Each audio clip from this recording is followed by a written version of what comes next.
একটা হচ্ছে cabinet committee on infrastructure, আর একটা হচ্ছে আমাদের ক্যাবিনেটের মিটিং ছিল ফুল ক্যাবিনেটে। দুটো মিটিংয়ে অনেকগুলো ইম্পর্টেন্ট জিনিস ক্লিয়ার হয়েছে। আমাদের ক্যাবিনেট কমিটি অন ইনফ্রাস্ট্রাকচার যেটা আগেই ছিল, তাতে অনেকগুলো জায়গা যেখানে আমরা পারমিশন দিয়েছি করতে ল্যান্ড সিলিং এর, বিশেষ করে সারফেস যেগুলো ট্রান্সপোর্ট ডিপার্টমেন্ট পরিবহন যে জায়গাগুলো আছে সেগুলো কর্মচারীদের দিকে তাকিয়ে এবং পরিবহন সংস্থার উন্নয়নের দিকে তাকিয়ে আমরা কমার্শিয়াল ইউটিলাইজ করব এবং সেগুলো অপশন হবে, সেগুলো পরে ঠিক হবে, কিন্তু আমরা একটা পারমিশন দিয়েছি।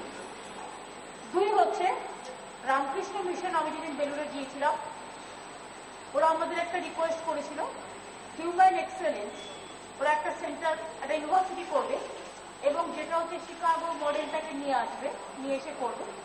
তো সেটার জন্য আজকে মিটিংয়ে আমরা 5 একর জমি ওদের অ্যালট করছি রাজারহাটে, এটাও ঠিক হয়েছে। ক্যাবিনেট কমিটির মিটিংয়ে আজকে 3টে পলিসি অনুমোদিত হয়েছে। একটা হচ্ছে ইন্ডাস্ট্রিয়াল পলিসি, একটা হচ্ছে টেক্সটাইল পলিসি, আর একটা হচ্ছে এমএসএমই যেটা ছোট স্মল স্কেল পলিসি। কিন্তু আজকে আমরা যেটা ইন্ডাস্ট্রিয়াল পলিসি করেছি, আপনাদেরই বলি, আমরা বলেছিলাম কেস টু কেস ল্যান্ড আমরা ক্লিয়ার করে দেবো যারা সত্যি ইন্ডাস্ট্রি করতে চায়। আমাদের জমি পলিসি অনুযায়ী আমরা জোর করে দখল করবো না। এক্ষেত্রে আমরা প্রায় 10,000 একরের বেশি জমি আমরা কিন্তু শুধু 14Y-তে মানে ল্যান্ড সিলিং ক্লিয়ার করে দিয়েছি যারা জমি কিনে নিয়েছে এবং যারা ইন্ডাস্ট্রি করতে চায়।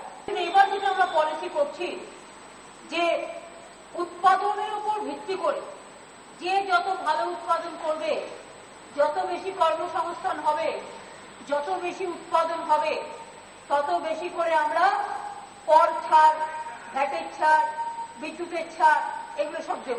দুই হচ্ছে ইন্ডাস্ট্রিয়াল করিডর হচ্ছে, আপনারা জানেন আমি যখন রেলে ছিলাম ডানকুনি পর্যন্ত ট্রেনে নিয়ে এসেছিলাম।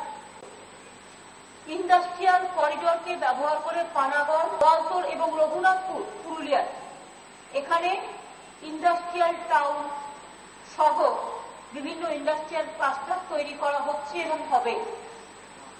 3, রাজ্যে ম্যানুফ্যাকচারিং সেক্টরের গ্রোথ রেট 4.7% যেটা ছিল 10-11, আমরা সেখান থেকে বাড়িয়ে 20% করব, আপ টু 20 পর্যন্ত। এটা আমাদের ভিশন, এটা আমাদের ইন্ডাস্ট্রিয়াল পলিসিতে দেওয়া হয়েছে। এতে আগামী 5 বছরে 66 লক্ষ লোকের কর্মসংস্থান হবে। এরপরে আসুন ক্ষুদ্র শিল্প।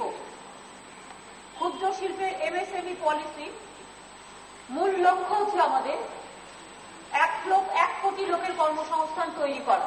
এমএসএমই সেক্টরে পশ্চিমবঙ্গ যাতে আগামী কয়েক বছরের মধ্যে প্রথম হতে পারে জাতীয় স্তরে, তার জন্য আমরা অনেকগুলো কর্মসূচি নিয়েছি।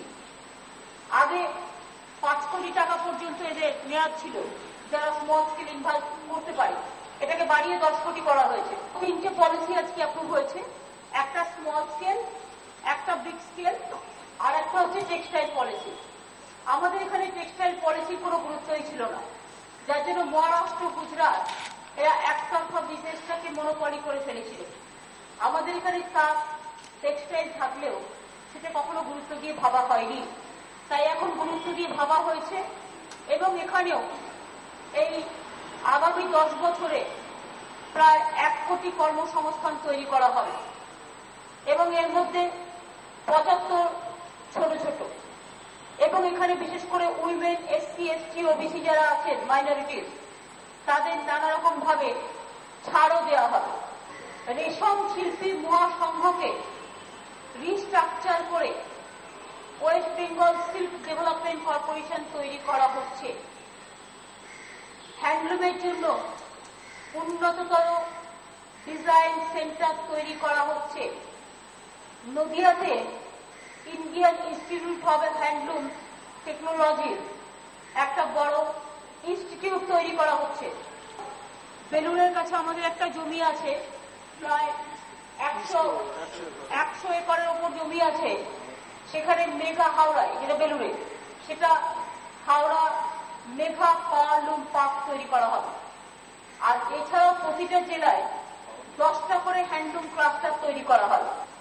আর কুচবিহার ও পুরুলিয়া যেহেতু খুব অবহেলিত জেলা, এই জেলাগুলোতে কেউ কিছু করতে যেতে চায় না, তাই কুচবিহার, পুরুলিয়া এবং বালুরঘাট, এই 3টে জেলা, দক্ষিণ দিনাজপুর, এই 3টে জেলায় যারা এসব তৈরি করবে তাদের জন্য বিশেষ ছাড় দেওয়া হবে। যেভাবে ডলারের দাম বেড়েছে, টাকার দাম বেড়েছে, এই টাকার দাম কমেছে আর ডলারের দাম বেড়েছে, আমরা প্রত্যেকেই খুব শঙ্কিত এবং চিন্তিত।